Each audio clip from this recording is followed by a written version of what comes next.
اعوذ باللہ من الشیطان الرجیم بسم اللہ الرحمن الرحیم وبالوالدین احسانا وقال اللہ تبارک و تعالی انما اموالکم واولادکم فتنہ۔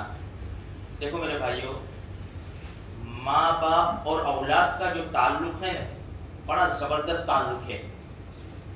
جس طرح بچے کو ماں باپ کی ضرورت پڑتی ہے، اسی طرح ماں باپ کو جب بوڑھے ہو جاتے ہیں اور بچے جوان ہو جاتے ہیں تو ماں باپ کو بھی ایسی ہی ضرورت پڑتی ہے جیسے بچوں کو ماں باپ کی ضرورت پڑتی ہے۔ اس لیے ان کا تعلق بہت گہرا تعلق ہے، ماں باپ کا اور اولاد کا بڑا گہرا تعلق ہے۔ اسی لیے ماں باپ جنت بھی ہے اور ماں باپ جہنم بھی ہے۔ اللہ کے رسول صلی اللہ علیہ وسلم سے حدیث سے ثابت ہے، خدمت کر لو، راضی کر لو تو جنت، اور ناراض کرو تو پھر عذاب اور سزا ہے۔ اسی لیے بچوں کی تربیت یہ بڑا زبردست معاملہ ہے والدین کے لیے۔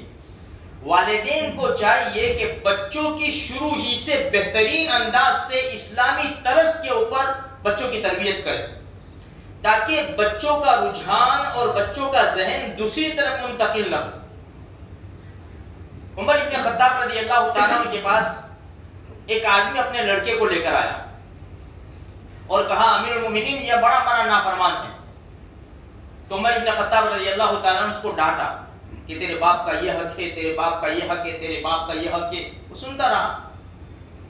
جب عمر ابن خطاب رضی اللہ تعالیٰ عنہ خاموش ہو گئے تو لڑکے نے پوچھا کہ کیا اولاد کا بھی ماں باپ کے اوپر کچھ حق ہے؟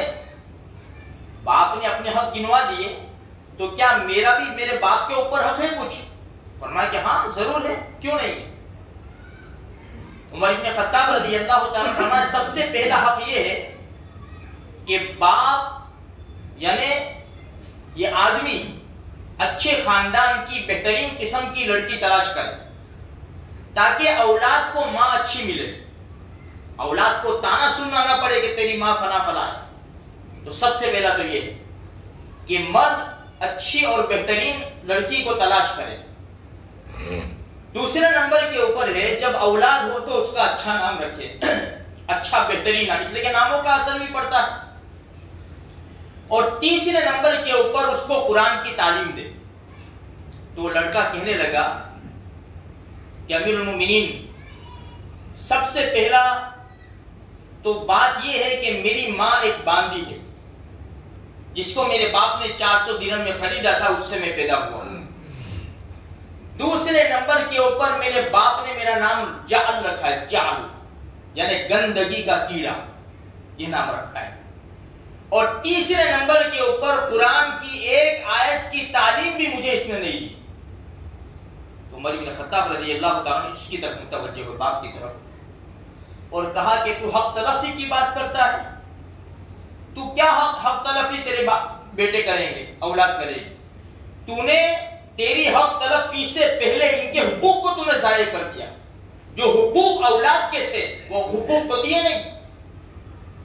اب جب اولاد کو کچھ سکھایا نہیں، اولاد کو کوئی تعلیم نہیں دی، اولاد کا بہترین انداز سے نام نہیں رکھا اسلامی طرز کے اوپر، تو پھر ایسی اولاد سے ہم کیا امید رکھیں گے؟ آج بھی ہمارے معاشرے میں اولاد پیدا ہوتی ہے، کس طرح تربیت ہوتی ہے ہم دیکھتے ہیں۔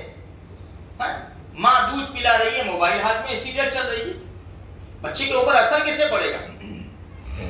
اب نام تلاش کرتے ہیں، کوئی اچھا لیٹسٹ نام بتاؤ، صحابہ کرام کے نام چھوڑ دو، آیا یہ تو بہت پرانا ہے، یہ تو بہت پرانا ہے۔ جیسا نام ڈھونڈیں گے نا، جیسا نام رکھیں گے، نام کا اثر پڑتا ہے۔ اسی لیے حدیث میں چند جگہوں کے اوپر اللہ کے رسول صلی اللہ علیہ وسلم نے نام کو تبدیل کیا ہے، نام کو چینج کیا ہے کہ یہ نام نہیں، یہ نام رکھو۔ اس لیے ناموں کا اثر پڑتا ہے۔ حدیث کے اندر عبداللہ ہے، عبد الرحمن ہے، محمد ہے، کتنے صحابہ کرام کے نام ہیں، ہم اس کو چھوڑ کر انٹرنیٹ کے اوپر تلاش کرتے ہیں۔ اب پھر بچہ بہت روتا ہے اور پھر بہت زیادہ ستاتا ہے، بیمار رہتا ہے، مولوی صاحب کے پاس آتے ہیں کہ اس کا نام بدلتا ہے، تو پہلے سے ہی صحیح رکھا ہوتا نا، اب نام رکھا ہے سلمان، یا تو کیا کہتے ہیں عامر، بات سمجھ میں آئے؟ اب یہ سلمان نام رکھا ہے، عامر نام رکھا ہے اور پھر شاہ رخ نام رکھا ہے، تو کہاں سے تلاش کیا ہم نے؟ سلمان فارسی کو دیکھا کہ سلمان فارسی رضی اللہ عنہ کا نام ہے، عامر ابن فہیرہ کا نام ہے؟ اب جب یہ نام رکھا ہے تو اس کے اثرات آئیں گے. میرا بچہ سمجھتا نئے روزانہ کے کپڑے چاہیے، بس ایٹی کیٹی میں گھومتا ہے نا، اس کی چشمہ پہننے کی اسٹائل بھی دیکھو نا، اس کے شوز. ہاں بابا ہوگا، بچپن میں نہیں سوچا تم نے. اس لیے تربیت، اولاد کی تربیت بڑی زبردست چیز ہے. اس لیے ایک واقعہ کتابوں میں لکھا ہے کہ چور کے ہاتھ کاٹے جا رہے تھے. چور کے جب فیصلہ ہوا کہ اس نے چوری کی، اس کا ہاتھ کاٹ دو، زور سے چیخا ہاتھ کاٹنے سے پہلے وہ چور، پہلے میری ماں کی زبان کاٹو. کہا کہ کیوں؟ بچپن میں نے پڑوس میں سے انڈا چوری کیا تھا، جب چوری کر کے گھر کے اوپر لایا میری ماں خوش ہو گئی، کچھ بھی نہیں کہا. جب میری ماں خوش ہو گئی اب میں نے آہستہ آہستہ چوری شروع کی، آج بڑا چور بن گیا، پکڑا گیا، میرا ہاتھ کٹ رہا ہے. اس وقت میری ماں مجھے ڈانٹ دیتی، بہترین تعلیم دے دیتی، آج یہ نتیجہ نہ آتا کہ میرے جسم سے میرا ہاتھ جدا ہو جاتا. اس لیے میرے بھائیوں، اولاد کو تعلیم دوں گے یا اولاد کبھی آستینے نہیں چڑھائے گی، کبھی آنکھوں میں آنکھیں ڈال کر نہیں دیکھے گی ماں باپ کے. آج حالات ایسے، بچہ 2 پیسے کماتا ہے نا، ماں باپ ڈرتے، ماں باپ ڈرتے، اور یہ اولاد ڈرا رہی ماں باپ کو. جیسی کرنی ویسی بھرنی. ثابت بنانی رحمت اللہ علیہ فرماتے ہیں ایک آدمی ایک لڑکا مار رہا تھا اپنے باپ کو. ثابت بنانی بڑے اللہ والے فرماتے ہیں کہ ایک لڑکا اپنے باپ کو مار رہا تھا، کسی نے ٹوکا، اللہ کے بندے باپ کو مار رہا ہے، تو مار کھاتا ہوا باپ کہتا ہے کہ مت ٹوکو اس کو مت روکو، اسی جگہ کے اوپر میں اپنے باپ کو مارا کرتا تھا تو مجھے ایسی اولاد ملی. آج جو نوجوان ہے نا آستینے چڑھاتے، باپ کو کہتے کہ تم کو کیا سمجھ پڑتی، بیٹھو نہیں یار. ایک مرتبہ باپ نے پوچھا یار کتنی مرتبہ کہنے کا یار تمہارے کو، اب مگر پھرا تھا یار. دوستوں کے ساتھ کیا باتیں کر، میرا بڈھا ہے نا یار، خبر نہیں، گھر میں نہ بیٹھے، آپ آفس میں آ کے بیٹھ جاتے ہیں، یہ کرنے وہ کر. یہ کہہ رہا ہے جس کو اس کے باپ نے یہاں تک پروان چڑھایا، آج وہ باپ کے بارے میں ایسا کہہ رہا ہے انتظار کر تیری اولاد بھی ہے. خون کے آنسو روئے گا اگر ماں باپ کی آج قدر نہیں کی تو نے، خون کے آنسو روئے گا. اللہ کسی کا ایسا نہ کرے، لیکن ہمارے معاشرے میں ماں باپوں کی عزت نہیں رہی میرے بھائیوں. بہت کم گھرانے اور فیملیاں ایسی ہیں جو اپنے باپ کے سامنے دیکھتے بھی نہیں ہیں.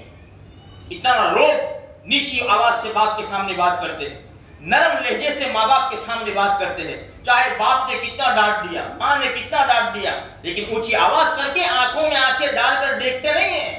وہ سمجھتے ہیں کہ جس طرح درخت کے پتے سورج کی تپش کو چھپا لیتے ہیں، اپنے اندر سمو لیتے ہیں، اور درخت کے نیچے بیٹھنے والے کو سایہ مرحمت فرماتے ہیں، اسی طرح یہ ماں باپ ساری تکلیفوں کو اپنے سینوں میں سما لیتے ہیں اور بیٹے کو راحت دیتے ہیں، اولاد کو راحت دیتے ہیں. وہ سمجھتے ہیں کہ میرے ماں باپ نے بڑی تکلیفیں اٹھا کر مجھے راحت دی ہے، آج میرے ماں باپ مجبور ہو چکے ہیں، بوڑھے ہو چکے ہیں، نہ دیکھا جا سکتا ہے، نہ سنا جا سکتا ہے، نہ ٹھیک سے بولا جا سکتا ہے، نہ اچھی طرح سمجھ میں آتا ہے.